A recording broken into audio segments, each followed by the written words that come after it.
வணக்கம் சாய். வணக்கம். இப்போ நான் ஒரு கதையை எழுதிட்டேன். அந்த கதையை எல்லா ப்ரொடக்ஷன் ஆஃபீஸ்லையும் போய் நான் தரலாமா? அப்படி தரக்கூடாது அப்படின்றது என்னுடைய கருத்து. ஏன்னா நீங்கள் ஒரு கதையை எழுதி நீங்கள் ஒரு 100 ப்ரொடக்ஷன் கம்பெனியில் கொடுக்குறீங்க அப்படின்னா ஒரு 100 கம்பெனிக்கு தேவையில்லாத சுமையை தான் நீங்கள் வந்து சேர்க்குறீங்க. உங்களுடைய கதைக்கு ஏற்ற தயாரிப்பாளர்களை நீங்கள் தான் கண்டுபிடிக்கணும்.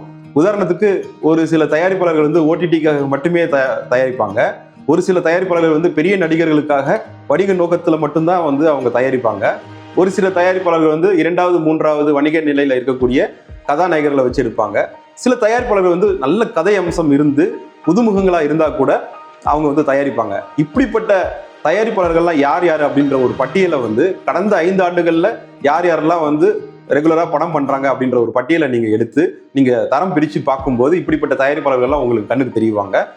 அவங்கள மட்டுமே தான் நீங்க வந்து அணுகணும். இல்லைன்னா உங்களுடைய கதைகள் வந்து எல்லார்கிட்டையும் போயிட்டு இருக்கும்போது அது உங்களுக்கும் ஒரு ஐடியா தெஃப்ட், அந்த ஒரு த்ரெட் இருக்கு. ஓகே, நன்றி சார். தேங்க்யூ.